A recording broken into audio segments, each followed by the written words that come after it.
Well, thank you very much, Kate, for the introduction. And I'm very happy to be in the position to give a presentation. And I'm also very happy that we have so many participants in this webinar. It was actually Christian and me who came up with the theme of trees in historic gardens in this new project of garden conservation.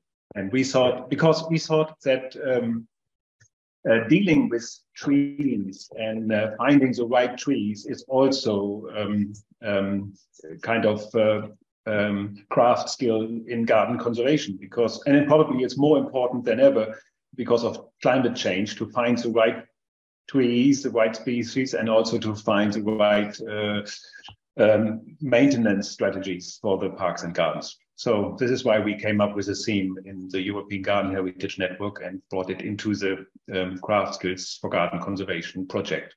And I will just give you an example of Schloss Dyck, which problems we have in our park and also which solutions we are working on. Some of the aspects are already mentioned in the presentations of Philip and Norbert. So there might be some pictures you've seen already.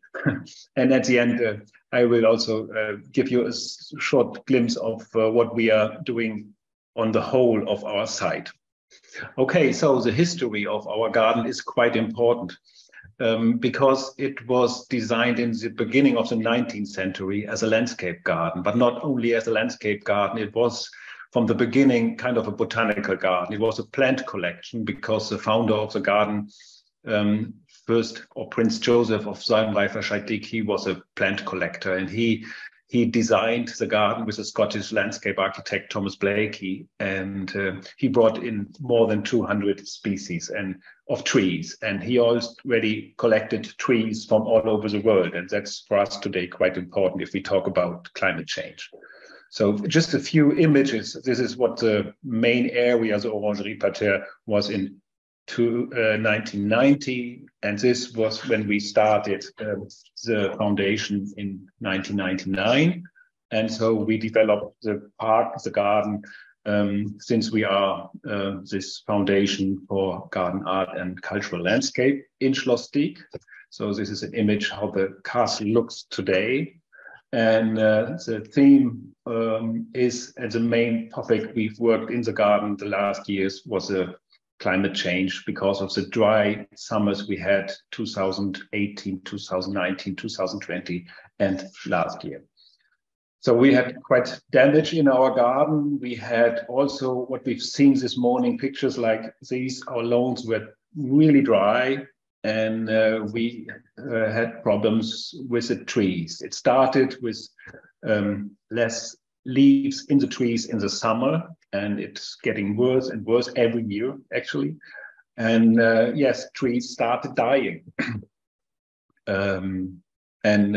Especially the old trees, because unlike in the forest, the trees in the historic garden should grow very old. And if they come under stress, they show diseases or die even. So due to the obligation to ensure the safety for the visitors, the maintenance effort for the preservation of old trees increased quite a lot in our garden, actually.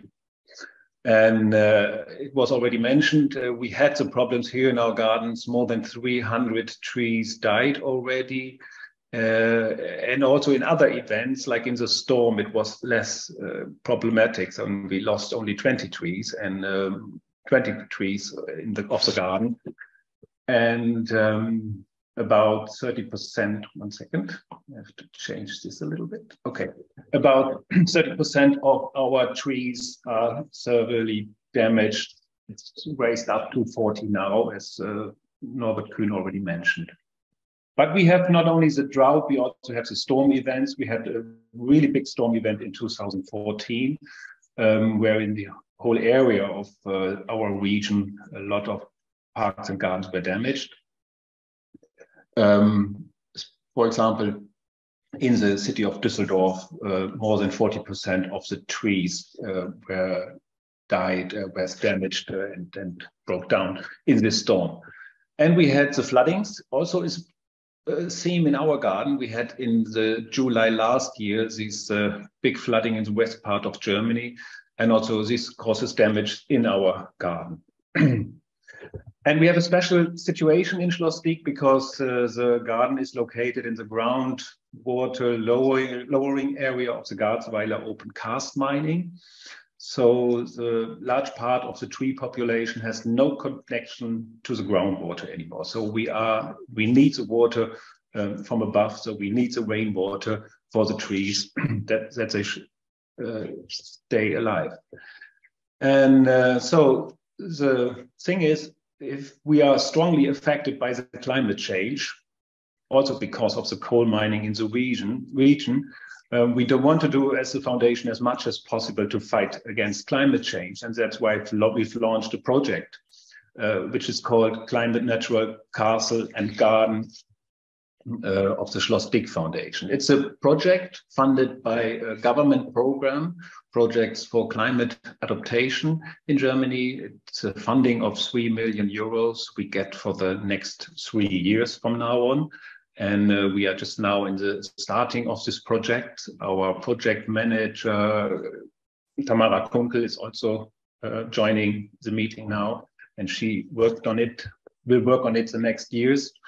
The aim of the project is to develop and to test innovative and transferable solutions for the parks and green spaces affected by climate change and for the climate neutral operation of the listed buildings. And the goal is to be climate neutral from up 2027 about.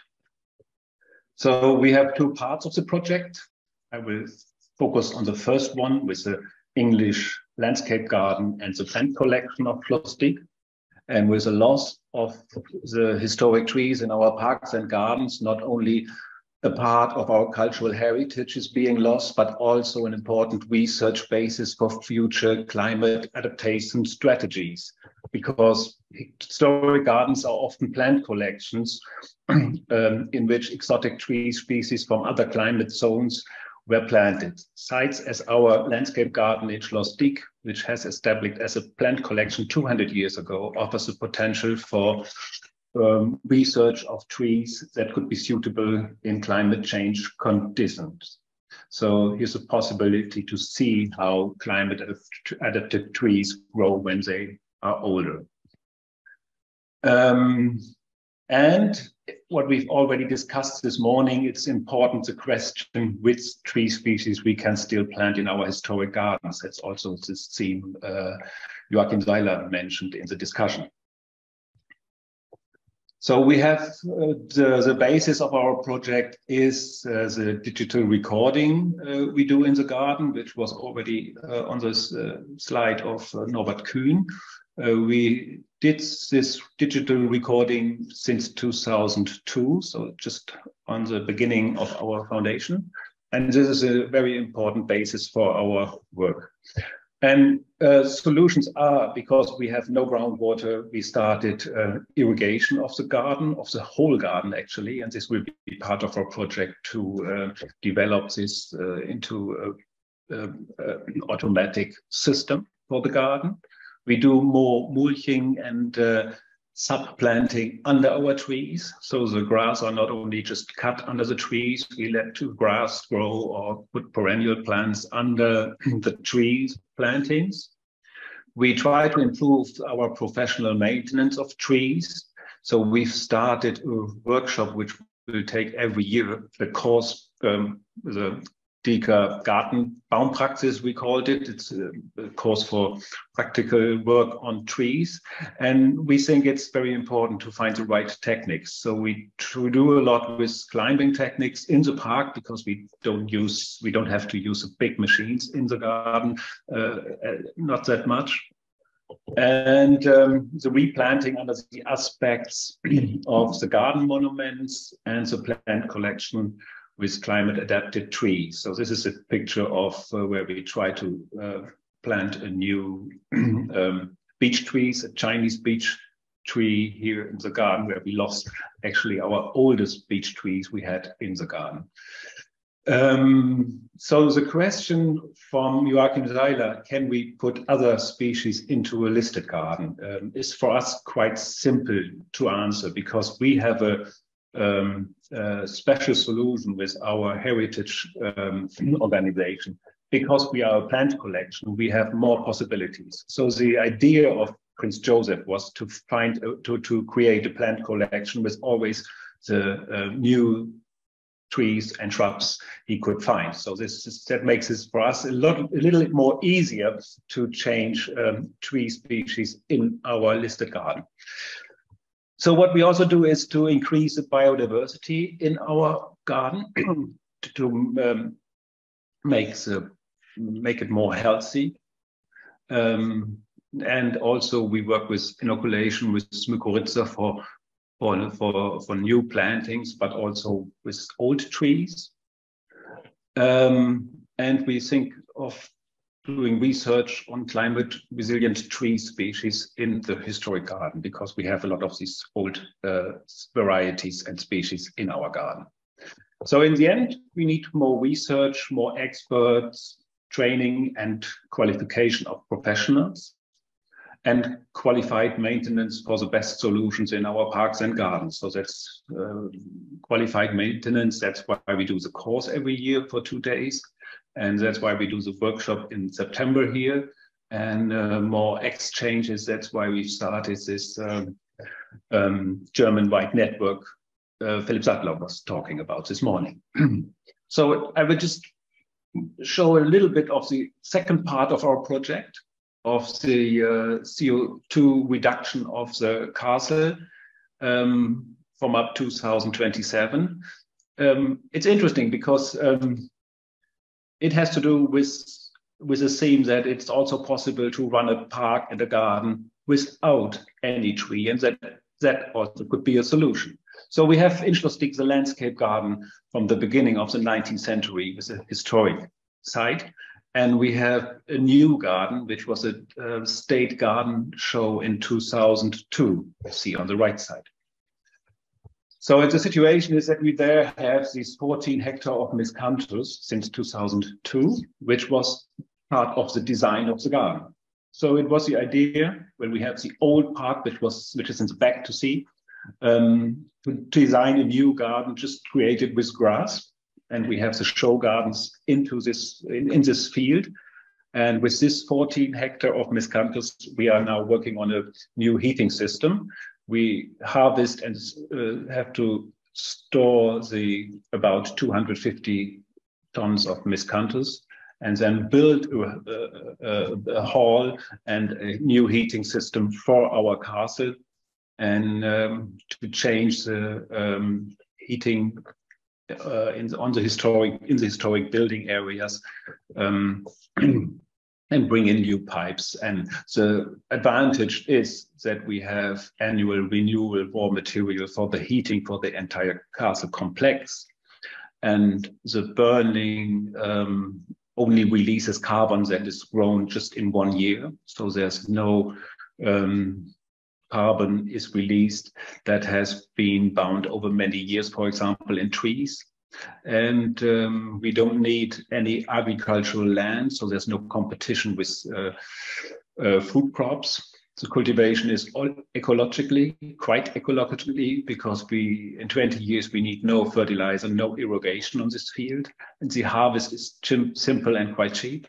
And we have no longer transport of the material because it's cultivated in our garden. So this is also part of the solution to fight against climate change. And finally, we have some overall measures in the project. We like to have a scientific monitoring of the realized CO2 reduction. We do some public relations, and the exchange of experience via our networks like the European Garden Heritage Network. In this European Garden Heritage Network, we have about 200 parks in 15 countries. And so in the moment we talk there also a lot about climate change. And we have in this network one bigger event which will take part every year, which is a European Garden Award. And from 2022 on, we have a special award for the best climate adaptation in parks, gardens, or greener areas. So if you have good examples wherever in Europe dealing with climate change in parks and gardens, you can nominate them to our award, and we will have the award then this year in June again in Schloss Dyck. And last but not least, I'd like to mention that we have our workshop, as Kate already mentioned, in September here in Schloss Dyck. There you can, it's a nice time of the year because the autumn starts, and in this start of the autumn we also have our light festival at the same time, so you can see in the evening also the park illuminated when you come to our workshop. And that was my presentation. Thank you. I'd like to thank also our partners in our craft skills for garden conservation project, and thank you, Kate, for hosting and organizing, and also to Ernestine for organizing in the background. Thank you.